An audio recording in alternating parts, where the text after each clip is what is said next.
Selamat pagi Bapak Ibu terkasih dalam Tuhan Yesus Kristus. Selamat berjumpa kembali dalam Renungan Harian Toraya edisi Jumat 3 November 2023 bersama Gereja Toraja Bogor.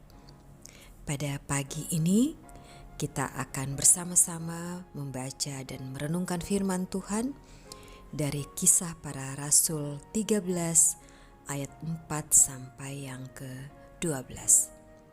Tetapi sebelum kita membaca dan merenungkan firman Tuhan, mari kita bersatu dalam doa.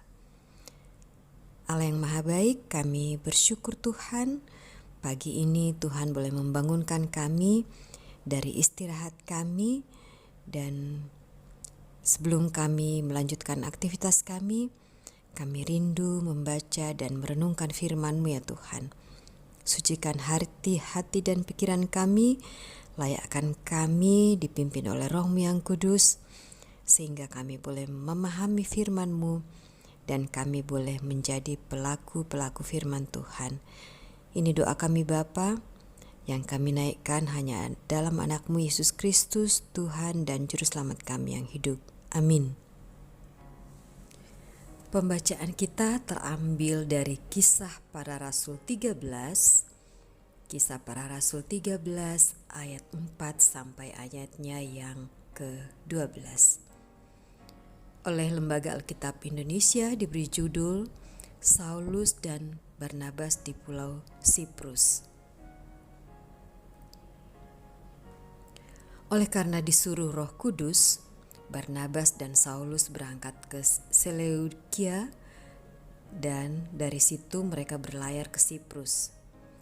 Setiba di Salamis, mereka memberitakan firman Allah di dalam rumah-rumah ibadat orang Yahudi. Dan Yohanes menyertai mereka sebagai pembantu mereka.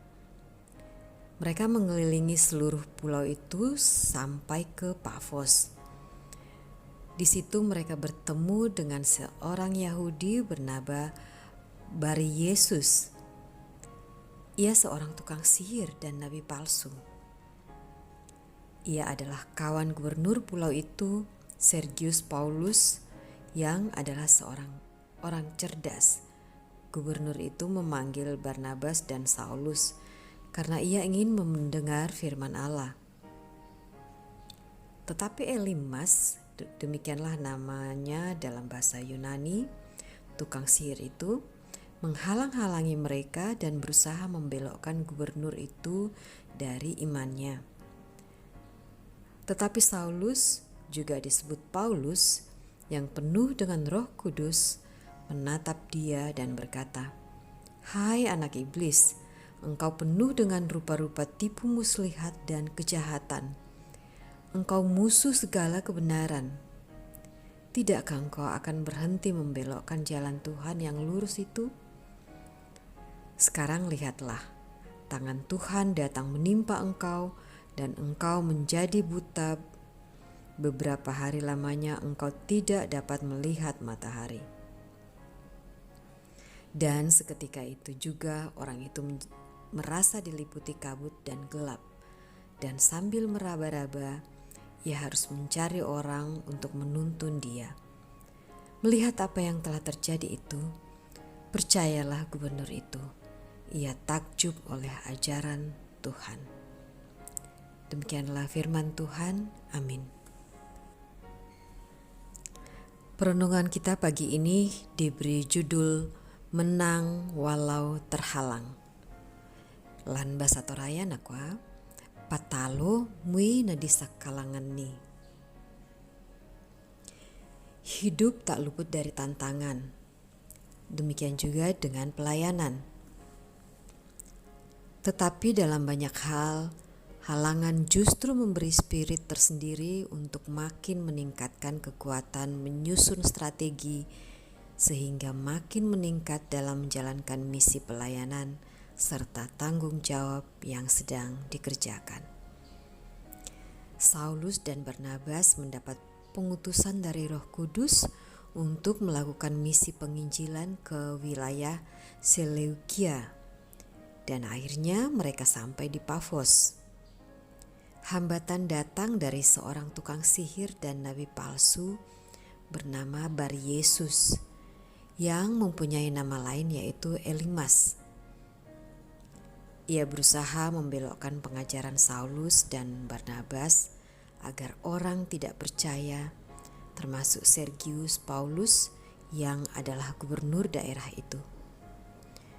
Gubernur itu mau mendengar pengajaran Saulus dan Barnabas, namun tukang sihir itu berusaha menghalangi. Tuhan tidak berdiam. Saulus mengandalkan kuasa Tuhan dan tukang sihir itu dibutakan matanya seketika itu juga. Peristiwa itu disaksikan oleh gubernur wilayah itu, sehingga menjadi percaya dan takjub oleh ajaran Tuhan. Semakin dihambat, semakin merambat. Demikianlah pengalaman iman para penginjil abad-abad pertama. Hambatan memang akan senantiasa menjadi bagian dalam pelayanan kita. Melalui perumpamaan lalang di antara gandum, Tuhan Yesus mengajarkan kepada kita bahwa akan selalu ada tantangan dalam perjalanan pelayanan kita. Namun, satu hal yang pasti bahwa Tuhan senantiasa menyertai para utusannya, sehingga justru melalui hambatan tersebut Allah turut bekerja dalam segala sesuatu untuk mendatangkan kebaikan bagi mereka yang mengasihi Dia, yaitu bagi mereka yang terpanggil sesuai dengan rencana Allah. Seperti yang kita baca dalam Roma 8 ayat 28. Di balik tantangan, kebesaran Allah akan semakin dinyatakan.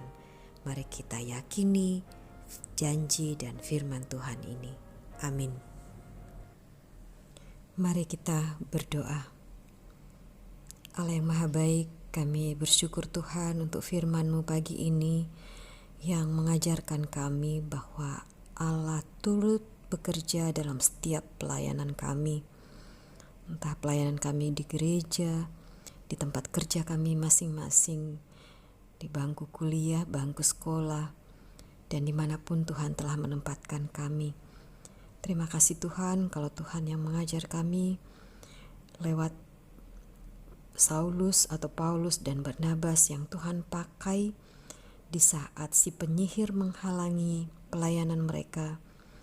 Malah bahkan Tuhan mengubah halangan itu menjadi sesuatu yang menjadi kesaksian bagi gubernur, sehingga membuatnya malah percaya setelah melihat mujizat, setelah apa yang Tuhan perbuat terhadap penyihir itu. Terima kasih Tuhan, biarlah dalam setiap aktivitas kami, mungkin sering kami mengalami hambatan Tuhan, kami boleh percaya bahwa Tuhan turut bekerja dalam setiap keadaan, dan itu membuat kami menyerahkan, bersandar pada Tuhan untuk menyelesaikan berbagai tantangan yang kami hadapi, sehingga nama Tuhan boleh dipuji dan dimuliakan. Terima kasih Bapa untuk firman-Mu yang indah pagi ini. Bapa dalam surga, kami berdoa Tuhan untuk para pendeta, para penginjil. Tuhan kiranya berkati mereka dalam pelayanan mereka, aktivitas mereka, mereka yang menulis renungan-renungan yang terus dibagikan oleh umat-Mu. Berkati mereka juga Tuhan, biarlah hikmat Tuhan yang mereka andalkan, yang membuat kami orang-orang awam boleh memahami firman Tuhan senantiasa. Terima kasih Tuhan untuk orang-orang yang telah Engkau utus. Berkati pemerintah bangsa dan negara kami Tuhan. Biarlah mereka boleh memerintah negeri kami seturut kehendak-Mu dalam menghadapi masa pemilu ini Tuhan. Tolong kami, tolong negeri kami Tuhan. Biarlah kami anak-anak-Mu mengandalkan Tuhan saja, memilih sesuai kehendak-Mu ya Tuhan. Bapa dalam surga, kami berdoa untuk orang-orang tua kami, anak-anak Tuhan yang dalam masa-masa usia indah mereka. Tuhan kiranya tetap berkati mereka, biarlah mereka terus mengandalkan Tuhan, terus boleh menjadi berkat-Mu, boleh menjadi teladan bagi kami. Biarlah kami terus boleh juga belajar apa yang telah mereka lakukan, telah mereka sampaikan kepada kami di dunia ini. Terima kasih Tuhan. Kami juga berdoa Tuhan untuk anak-anak kami yang dalam bangku sekolah, bangku kuliah, dalam pendidikan mereka Tuhan. Engkau kiranya berkati, biarlah mereka boleh belajar dengan sungguh-sungguh dan mereka boleh mengingat bahwa mereka melakukannya untuk kemuliaan nama Tuhan. Juga bagi pemuda yang mungkin sedang dalam mencari pekerjaan, cari teman hidup, Tuhan yang berkati, Tuhan yang tunjukkan sesuai kehendak-Mu ya Tuhan. Juga kami yang masih aktif dalam pekerjaan kami masing-masing, pimpin kami Tuhan untuk boleh menjadi saksi-saksi Tuhan bagi lingkungan tempat kami bekerja. Kami boleh bersungguh-sungguh melakukan pekerjaan kami seperti untuk Tuhan saja. Terima kasih ya Tuhan. Segala pujian dan hormat kami naikkan hanya ke hadapan-Mu ya Bapa. Ini doa kami dalam nama Yesus Kristus, Tuhan dan Juru Selamat kami yang hidup. Kami berdoa kepada Bapa di surga. Amin. Demikianlah renungan kita hari ini. Kiranya Allah sumber segala hikmat, sumber segala perlindungan tetap menjaga dan melindungi setiap langkah kita sepanjang hari ini. Tuhan Yesus memberkati. Selamat pagi.